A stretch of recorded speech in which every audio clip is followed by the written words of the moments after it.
Hi everyone, I'm François Picard. Welcome to the France 24 debate. Rage is resonating around the globe after the death of George Floyd in Minneapolis.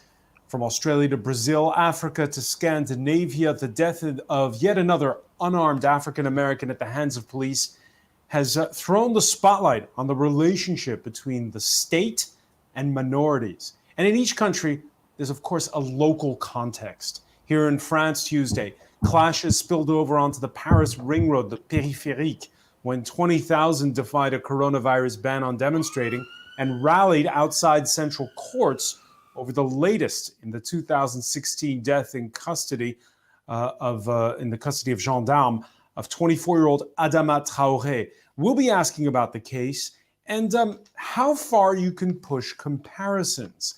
France abolished slavery in 1848.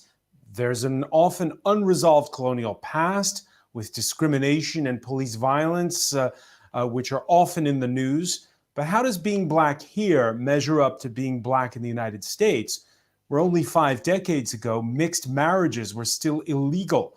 Many minorities are poor in both countries and overrepresented among essential care workers. Now that the lockdown is easing, what is going to change? Today in the France 24 debate, we're looking at the optics of what's happening in the United States, seen from around the world, and in particular from here in France. Joining us, she's an activist and columnist. Rokhaya Diallo is with us from the French capital. Your latest book, I suppose if you translate into English, France, Love It or Shut It? Yes, kind of, yes. Okay. Thank you so much. Thank you so much for joining us. You're welcome, thank you.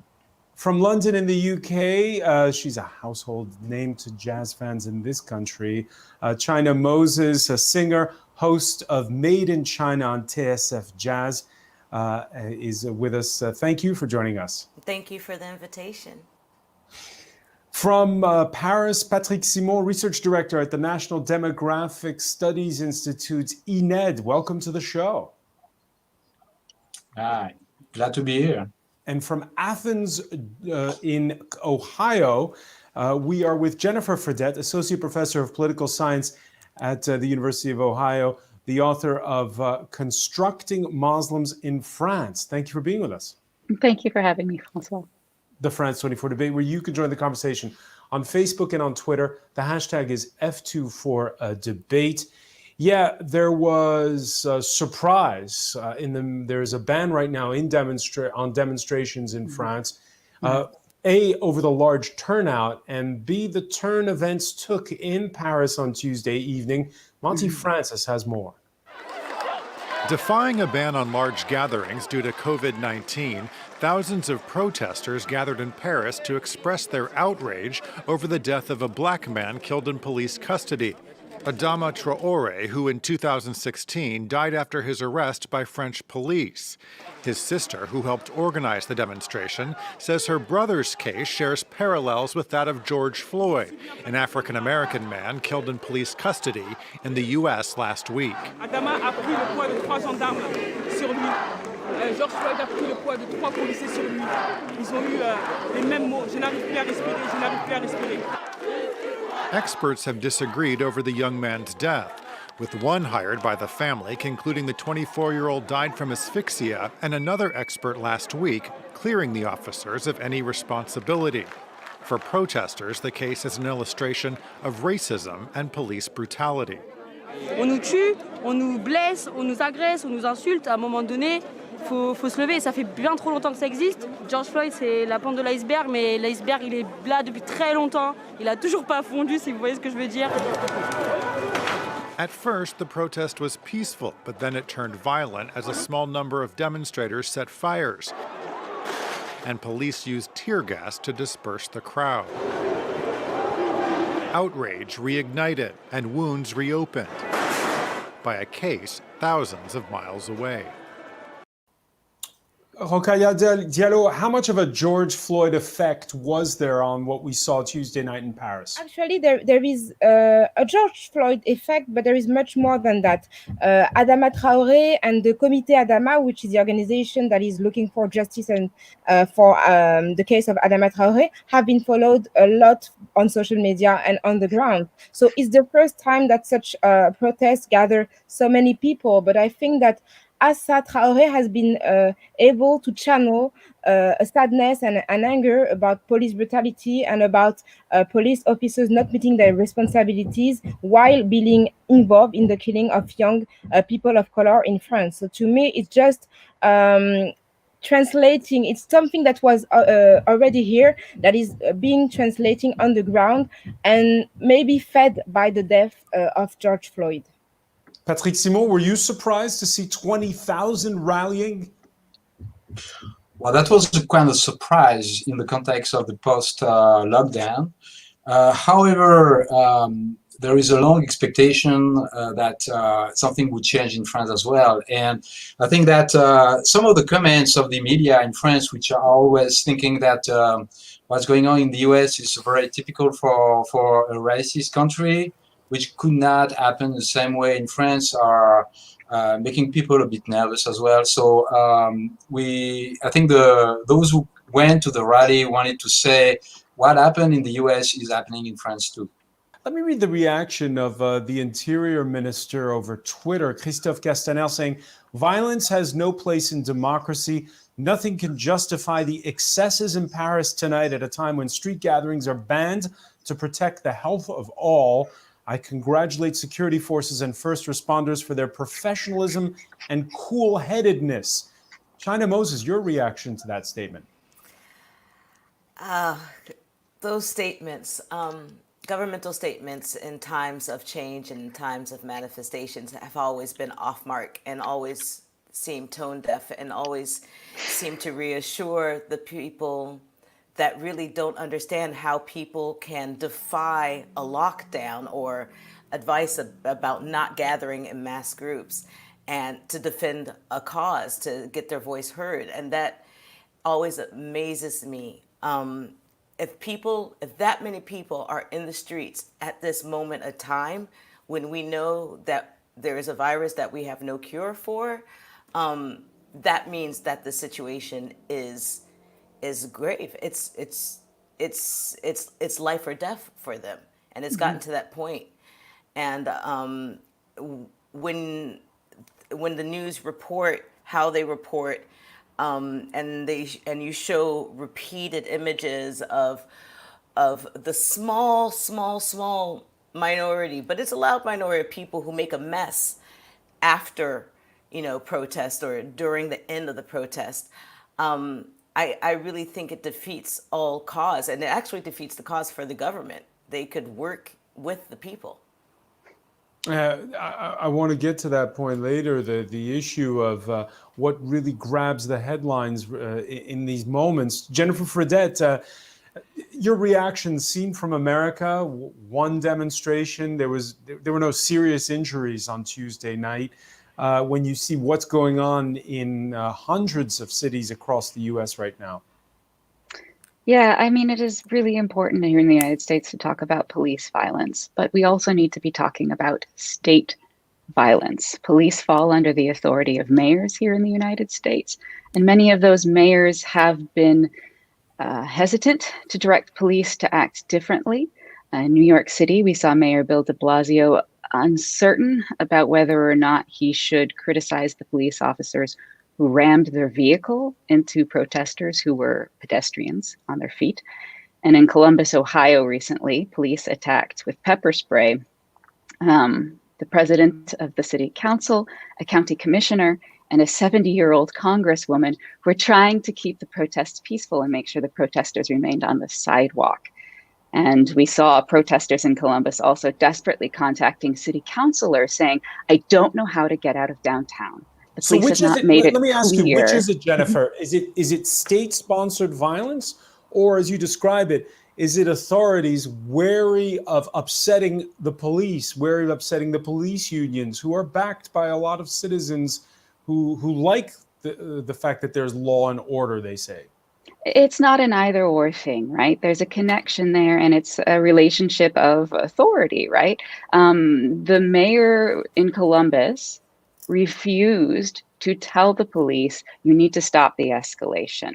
So when people were contacting their city councilors for help, the city councilors couldn't help because they're lawmakers, they're not the executive, and it's the executive who's in charge of the police. And I always think of French Préfet Maurice Grimaud. He once wrote a letter to a researcher on the subject, and he said, the authorities like it when police do what they hesitate to openly command them to do. We need to look at the relationship between the state and police. This violence doesn't happen out of nowhere. We are funding police, we are arming police, and we need to look at that connection and not just say, oh, these are some few bad apples, or oh, this is limited to this one state institution. Rokhaya Diallo, that is a big question. How much of it is orders from the top or not? There was the ombudsman in Paris in the last couple of days who singled out the police in the 12th arrondissement of the French capital for what he calls systemic discrimination, racially profiling young people of African and North African origin. Is it a blanket case in France? Is it the same? Because the U.S. is very different, isn't it? With police departments are so many fiefdoms. Here in France, it's all very centralized. Yes, but still there is the same issue with the systemic violence. The thing is that it's not the first time that the defender of the rights, le défenseur des droits, reports about police discriminations. 3 years ago, there was a report saying that if you are a young male from Arab or Black background, you are 20 times more likely to be checked in the streets for identity than any other group. So that means that there is already, that discrimination is already documented, and France has been sentenced several times by the European Court of Human Rights, and also by its own Supreme Court, la Cour de Cassation, because of racial profiling or racial violence, and sometimes causing death. So Adama Traore is now the symbol of police brutality, but he's not the only one. Other young men has lost their lives through a police identity check. We can speak about Lamine Dieng in 2007, or Amadou Koumé in 2015, or Amin Bentounsi in 2012. Many names have been known by people who are activists, and Adama Traore is just one case among many others that never actually were solved by the justice. And people who were yesterday in the streets were just out to demand justice and to demand accountability from the police officers. From the police officers, in this case, the gendarmes were the ones yes. Who stand accused. Yes. Is something changing though, Rokhaya? We saw, for instance, the French football star Kylian Mbappé, the star striker for Paris Saint-Germain, this week speak out for Gabriel in his. He's from the northern working class suburb of Bondy, and that's where this 14-year-old who was apprehended by police, who might lose an eye, according to his case. Kylian Mbappé posting on Instagram, where he's got so many.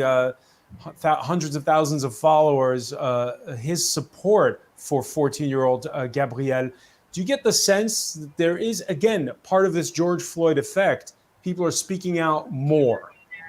Yes, there is a change that is obvious. I was at the march yesterday, and I have taken part to several marches against police brutality, and it was the first time that I witnessed so many people out in the streets. So it was above the usual circles of people who are activists or who are already sensitive to police brutality.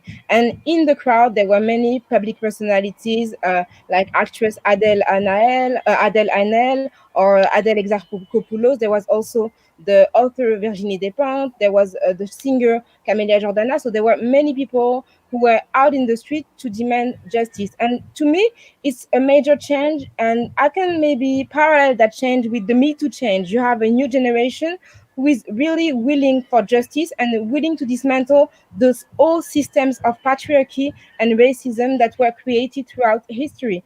And I could really see yesterday that there were people from several generations, but many young people, the people that we call millennials, and the younger people and people even younger than them, were out in the street because I think that many of them don't want to be don't want to be associated with such a system that doesn't really um, fight to dismantle those inequalities. Is there an awakening, Patrick Simon? I ask you the question because on this very show, at the height of lockdown, we devoted a whole hour to the banlieue, the working class suburbs, and the consensus among the panel was many French were awakening to the fact that, well, line 13 of the Paris metro that runs from those northern banlieues to the capital was an essential lifeline. All those essential care workers, the ones being stopped and checked by police, were actually the ones who keep Paris running. Now that lockdown is easing, are we going to forget all of that? Oh, this is plausible. I mean, the mobilization behind the frontline workers was a very moment of pride somehow, even though it has shifted a bit the value system of those who were necessary for working for the others and those who were working remotely, as I was basically. But that won't last long, I think. And we are very quick to forget the contributions of those workers, even though it's not clear if the race issue was brought when we were talking about the frontline workers. You name banlieue as working class neighborhoods. So you see, you didn't say anything about racial neighborhoods. So you use the language of class, which is not inappropriate, but it's not mentioning the fact that segregation is also But an ethnic and racial segregation. There were spikes in tension during lockdown in those working class neighborhoods because people said they were being spot checked by police too much. Yeah. So even during the lockdown, the focus of police forces was targeting some kind of neighborhoods in which they were trying to prevent young male to stand outside. And obviously there have been some kind of harassment on these places, and it has been combated somehow. But the race issue is not always obvious for everybody. I'm just thinking about the Préfet Lallemand, who is in charge of the police forces in Paris, and reacting to the demonstration and reacting to the accusation against police to be racist and violent against minorities. He was saying exactly this, and I'm quoting him. Il n'y a pas de race dans la police, pas plus que de racisés ou d'oppresseurs racistes. Il y a des fonctionnaires qui s'engagent pour la liberté, l'égalité et la fraternité, cela au quotidien. There is no race in the police. And this is very close to the to what somehow Donald Trump was saying about racism in the police, saying that there is not the structural racism in the police. There are some scapegoats, some black sheep in the police, but it's not a system. And I think we have exactly the same approach in the French, even more than we do not consider race as a significant criteria or dimension that would explain violence, death, or inequalities. So, China Moses, listening to Rokhaya Diallo, listening to Patrick Simon, can we really compare what's happening in the US with what's happening in France? Oh, that's a big question. There's a lot of things you can compare, and there's a lot of elements that make it much different. Being American, having been raised in France, there's one thing that the United States has over France in what I call simple craziness, is that we have the right to bear arms. And I think in a lot of states, and I think that is something that heightens the racial struggle. The systemic racism is pretty much the same in both countries and pretty much the same all over the world. I mean, it's just the thing that humans have unfortunately developed, the fear of others, and also blaming people of certain colors of skin for everybody else's problems. But what's going on, the ways to fight it and the ways that people are going to have to go about it in both countries is different. But I have no idea, Rokaya, everybody else knows much more about how we can make the change and if the change is really possible. What kills me in France and what has always killed me being a Black American in France is the idea that a lot of people tell me race doesn't exist. Everybody groups under the liberté, égalité, fraternité. And I've always really found that quite scary, to not see differences and accept that differences are what bring us harmony. So if I understand you correctly, China, you embrace multiculturalism. Yes. But at the It's same necessary. time, you embrace multiculturalism, but at the same time, you don't have, yes, there's perhaps systemic racism. Yes, there's a long legacy that goes back to the days of colonialism and slavery in France, but we didn't have institutionalized segregation the way there was in the United States. No, but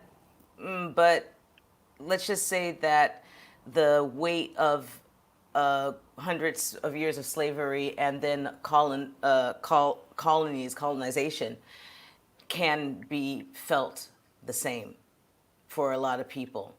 And I grew up in the suburbs. I grew up in the working class neighborhoods with a lot of people from a lot of different origins and from a lot of different countries.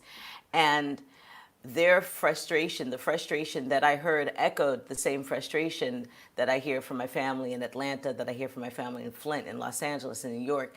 It's echoed because no matter what the form of oppression is, it's still oppression. And my mother was 18 when segregation ended legally in the United States. She's having flashbacks. I have friends from South Africa. They're having flashbacks. And it doesn't matter when it happened. It happened. And that's written in us. Jennifer Fredette, the racism is universal. What does your research tell you? People often like to ask the question, what works better, the French model of assimilation or the US style multiculturalism? And I always say, well, first, France has never actually been that assimilationist, and the US never that multicultural. But the problem is that there are flaws with both models. And so the more important thing for us to do is to investigate why those models fail to actually end racial oppression. And it's rooted in different historical experiences, and we have to attend to those differently. So for example, in France, there's still a real difficulty addressing the subject of colonialism, like China mentioned. For some, the French Empire remains a thing to be proud of. It's tied up in stories of French grandeur. We saw this during the controversy in 2005 over a law that would have required schools to teach about the positive aspects of colonialism. Also in France, it's difficult to talk about the racialization of Muslims. And this is partly due to laïcité and how that's used today in political discourse, but it also relates to this much longer history of how racial formation worked in France, how the concept of race was developed over time. And that ties into this longer history of French colonial encounters. It's a different story in the United States. Still racial oppression, but different historical influences. So, for example, in the United States, we can talk about the US's role as a slave state more freely. Everybody remembers, though, that the March on Washington in 1963 was about freedom.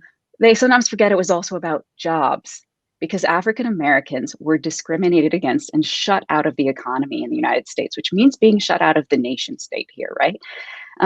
So the value that America places on things like individualism and bootstrapping can really make it very hard for us to see how capital and the law have often worked together to marginalize African Americans since there have been African Americans, from Jim Crow to racial restrictive covenants, to redlining, to today, mass incarceration. We have to attend to those different histories to successfully get at racial oppression. Rokaya Diallo, what's your view on what we've witnessed in the US over the past week? I think that what happened last week is can be only understood as being part of a whole process. So George Floyd's name has been circulating all around the world, but he's not the only one, and he's part of a very long history of racial violence. And if we want to compare the US and France, we for sure have different histories. And in the US, Black people have been part of the history of the country since the beginning, even before the US existed as a country. But when we said that segregation didn't occur in France, we forget that while African Americans were fleeing from the US to go to Paris to take refuge to escape segregation, Africans were colonized in Africa on their own soil by the French colonial empire. So it means that there has always been a double standard between, African Americans in France and Black French or colonized Black people. And the thing is that today France still have territories that used to be colonies, and in those territories we also can witness several discriminations, structural discriminations. So to me, if the histories of the two countries are different, there is also in France a history of institutional racism that was created during slavery and that was pursued during the colonization. And on that point, we saw recently there were militants who took down a statue of the man who's deemed responsible for the definite end of slavery in 1848, Victor Schleicher. And people in the French Caribbean are divided over whether that was the good thing to do or not.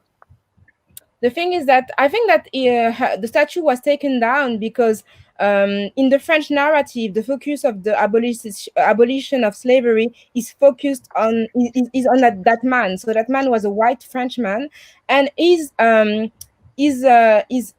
told about as if he was the only one responsible for the abolition of slavery. And that is that any different from Abraham Lincoln? It's kind of it's the same, and that narrative really erases the struggles of the slaves.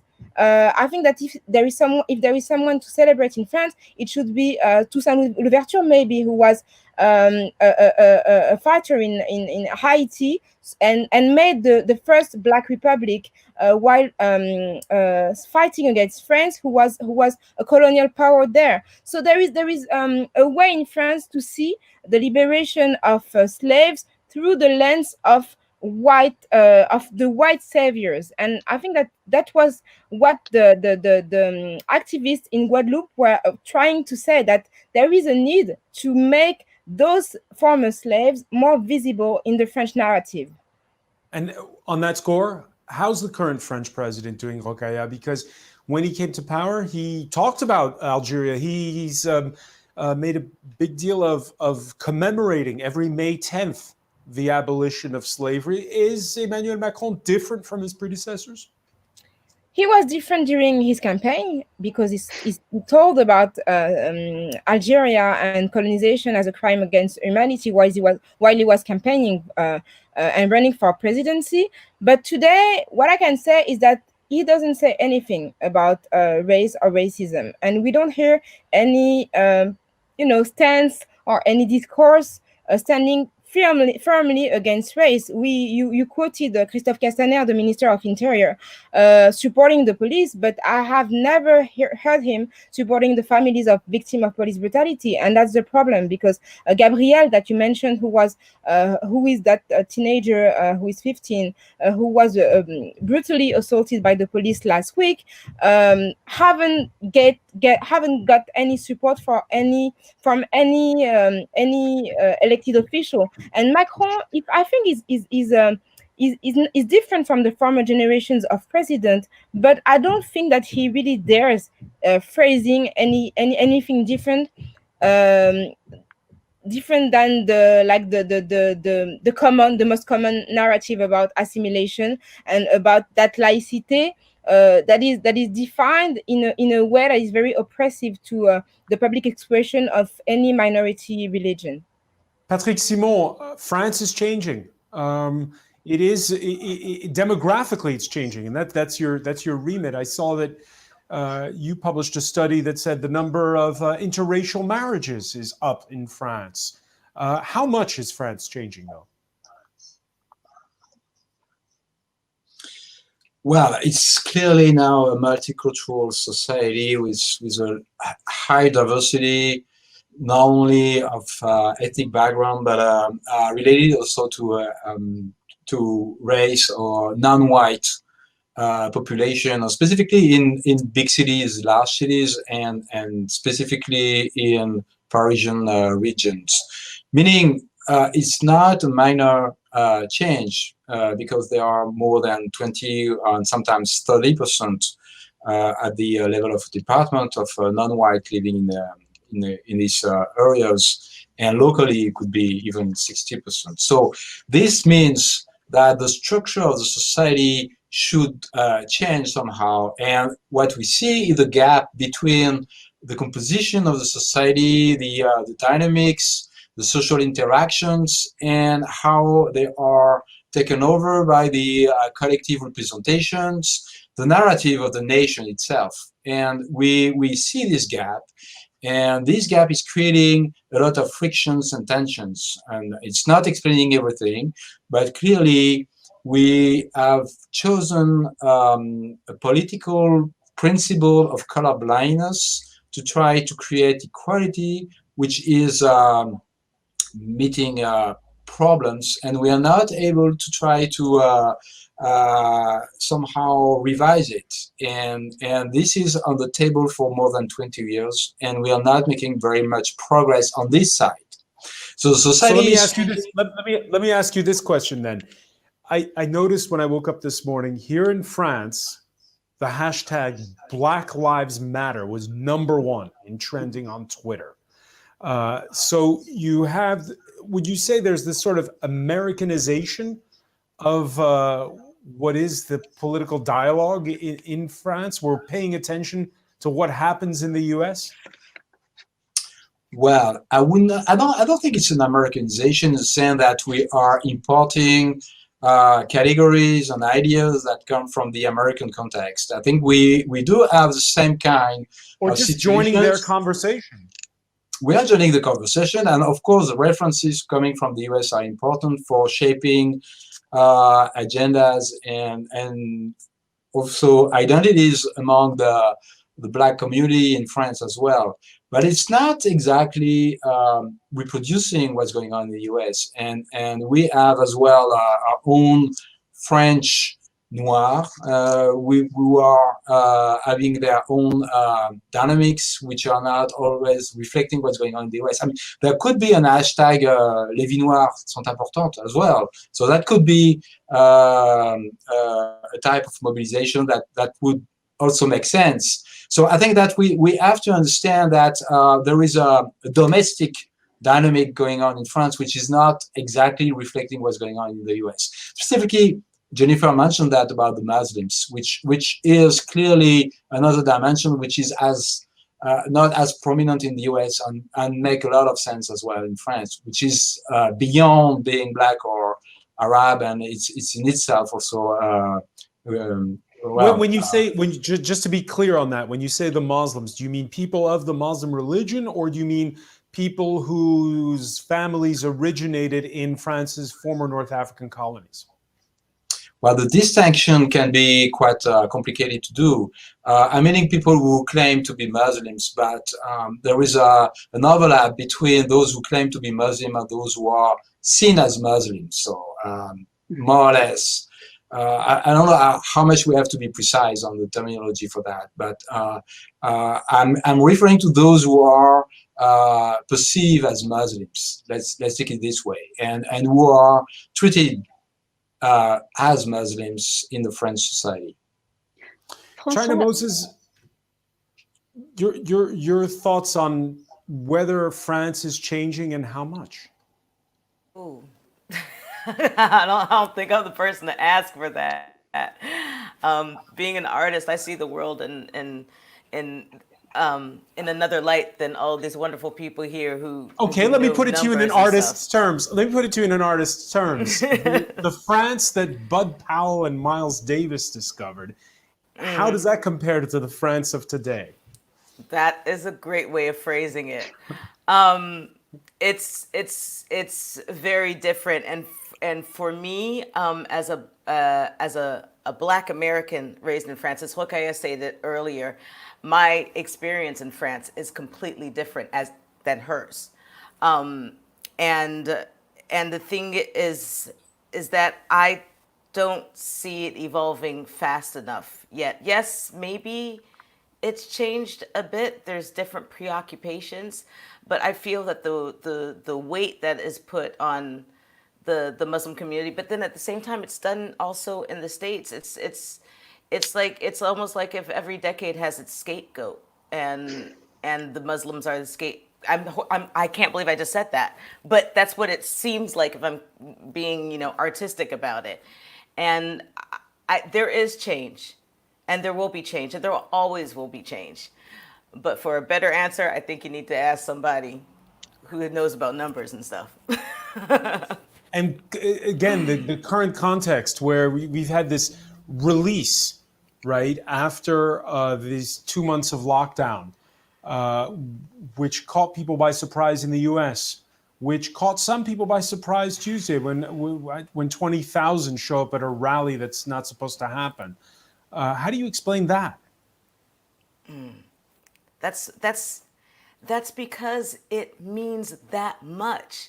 I mean, people are out there risking their lives to defend, to be heard, and I've been super emotional. Like, I didn't even know if I could get through this conversation, and with beautiful people and kindred spirits. I don't think people realize to what point it takes for you to go and risk your life, or risk contamination, or risk bringing it back to your home to get your voice heard. And what I find beautiful, what's going on right now, is that a lot of more people are getting involved, people that we didn't see get involved. Now I'm just wishing for the women who, did the pussy hats, on the Women's March. I think they need to step up, and in the States. In France, we definitely need to start talking about race. It is painfully difficult to talk about race in France. Right. Painful to talk about race. It's a subject we avoid. I want on that second to last point you made, the one about how the coming together. Ask Jennifer Fredette to play Ohio correspondent for us here for a second. Just, do you get the sense that it's different special interest groups each talking, or are things coalescing? Is there a leadership that's emerging of all of this? I think that this relates a bit to what Patrick was talking about, with this idea that, in relation to your question of, is this movement in France Americanized? Are we seeing an Americanization of this discussion about race in France? Black Lives Matter has never aimed to be an American movement, right? So there is a global aspiration there, because the question of racial injustice is one that shapes our world today. If we look at our nation state system, the way our economies globally are set up, this is something that is throughout the world. And so Black Lives Matter isn't just about solving problems of racial injustice in the United States. So to get at the question that you're asking now of, are these different movements coalescing? It will always be a sort of fluid network, I think, that you see in the street in these protests, where sometimes, maybe not everybody there agrees with every point. And we've seen plenty of interviews where some of the protesters are sympathetic to people who engage in smashing windows, and other protesters are not. So I think it is important to be able to speak in a nuanced fashion about where we see converging opinions about what needs to happen, how norms, law, politics need to change, and where we see divergences. Yeah, and you heard Rokhaya Diallo, China Moses, express her frustration over the fact that it's really hard to have these conversations. Is it going to become harder or easier going forward? I don't know if it will be easier, but the feeling I have is that it's much more easier today to communicate and to spread the message throughout social media, and because people have the means to film and to document situations that were happening before but that were not simply not believed. So I don't know if it will be easier, but I think it will be more difficult to deny what's happening today. There was a tradition in France not to speak about race, to deny the fact that race did exist here. We have that idea of being universal, so being above race. And what the protest of yesterday showed is that there is a new generation who is willing to tackle race and racism and to get rid of all that historical weight, the historical weight of race. So to me, we are in a movement of progress. I don't know in what rhythm we will evolve, but there is something very positive happening now. Very positive, but it's also called the age of the echo chamber, right? So going forward, will it force people to have the conversation and debate, or will it just make things more tribal? I think that it kind of paralyzes the conversation, but at the same time, I can say I have been in the public sphere in France for 10 years, and I see a difference between today and 10 years ago. 10 years ago, what I was saying about race was mostly tackled as something very radical, very, against the idea of France itself. And today, I can hear more and more people speaking about white supremacy, which was not even a topic in France. And even if there is more and more people from the far right having that very, very radical and racist discourse, you have on the other side other people who are more and more visible. And even if they are not visible in the mainstream sphere and in the mainstream media, they have other platforms to express themselves. And the use of the hashtag Black Lives Matter, to me, is not an Americanization of the debate, but it's a way to raise awareness about France with a hashtag that is global and to start a global conversation. So if France doesn't pay attention to what people of color are experiencing, we know that we have a way to raise awareness from other countries. And our country doesn't really want to look bad. So to me, it pushes a local debate. Pushes local debate. China Moses, one final question for you. Yes. When you phone the United States and your relatives, what's it like, the conversation over the past week? The first question is, are you okay? How are you feeling? Listen, my mom's 70. She just turned 70. She lives in New Orleans. New Orleans was really badly hit by COVID, and we know, and in the back of her mind, she's like, should I go get a gun? Like this is where her mindset is at, and she's 70. So the thing is that she's proud and happy of people going in the streets, but at the same time, she fears that if the conversation, the global conversation, if the people do not use their voice, whether it is through social network or whether it is going into the streets, to make themselves heard enough, that it's gonna turn into stupidness, and she's flung back to the 60s. So, I mean, I think the question that we all gotta ask anybody who we call is, are you okay? All right, and we'll be asking that going forward. I want to thank you so much, China Moses, for joining us today from London, Rokhaya Diallo and Patrick Simon for being with us from Paris, and from Athens, Ohio, Jennifer Fredette. Thank you for joining us here in ever greater numbers on our website and our YouTube channel, Facebook and Twitter. Bye for now.